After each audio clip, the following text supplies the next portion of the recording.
Welcome to the 2022 Conference for Global Transformation.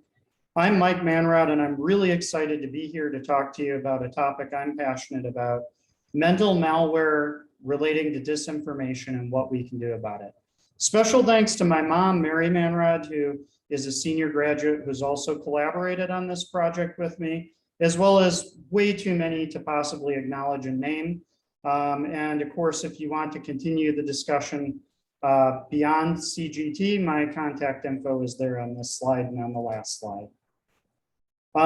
Before I go any further, we'll talk about who I am on our topic, but I want to talk about you.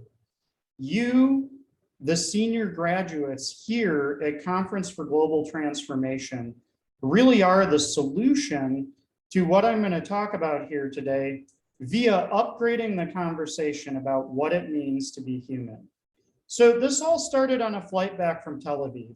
I was there to teach a class for a week about malware and hacking and intrusion and how to stop it. And on the flight back in 2015, I was thinking about disinformation after spending a week teaching about malware, and I realized, wait a minute, wow, there's a lot of similarities and overlaps to these topics. So obviously, as a computer nerd, family guy, passionate about transformation, all of the above, I've taken on this passion for looking at the overlap between disinformation and malware. So what is disinformation? Disinformation is information that's deliberately false and misleading, distinct from misinformation, which could be just lies that are propagated by people not knowing their lies, right? Or things that are just wrong. So it's really a matter of intent. So in this talk, this poster, and the longer PDF, we're going to look at machines to understand people. We're going to look at people and how they relate to machines to understand how they fit together better. And finally, we're going to take a quick look at our favorite part, how to upgrade human thinking. Computer information processing is more similar to how we think than you'd think. It's really receiving inputs, processing information, and making decisions based upon rules, based upon software. Well, what's software? It's a past-based conversation. It's an inherited conversation about what a computer system should do in a variety of circumstances. Human thought, therefore, similarly, it is interpreting inputs. We take our conversations from the past, and we can see what the future looks like based upon our expectations of the past. And computer systems, even based on that, have constraints from the past, like your Pong system in this kiosk is not the same as the system you use at work or that drives your car or that runs an assembly line. So information systems like us are governed a great deal by their past and by inherited conversations. So if we think of software as just ideas, malware is really just bad ideas. So disinformation and bad ideas that are carefully crafted to have an ill effect, we could call mental malware. What is it? What do they have in common?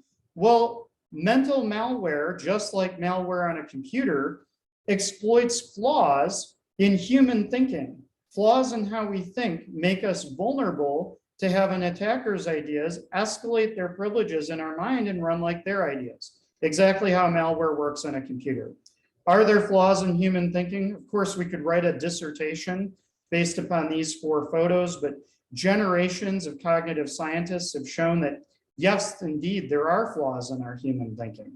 Obviously, there's even things like Dunbar's number, tribe size. We don't relate to big groups the same as we relate to small groups. Well, what's the tribe size of Facebook or Instagram or Twitter? We can see where we run up against problems. And then obviously, let's go to what we're all passionate about. Werner Erhard and other innovators in human thought wanted to look at the flaws and biases in human thinking in a more actionable manner. So if we pivot the flaws in human thinking, what are the vulnerabilities, the flaws, the gaps? They're incompletions, they're prejudices and biases, they're breakdowns in integrity.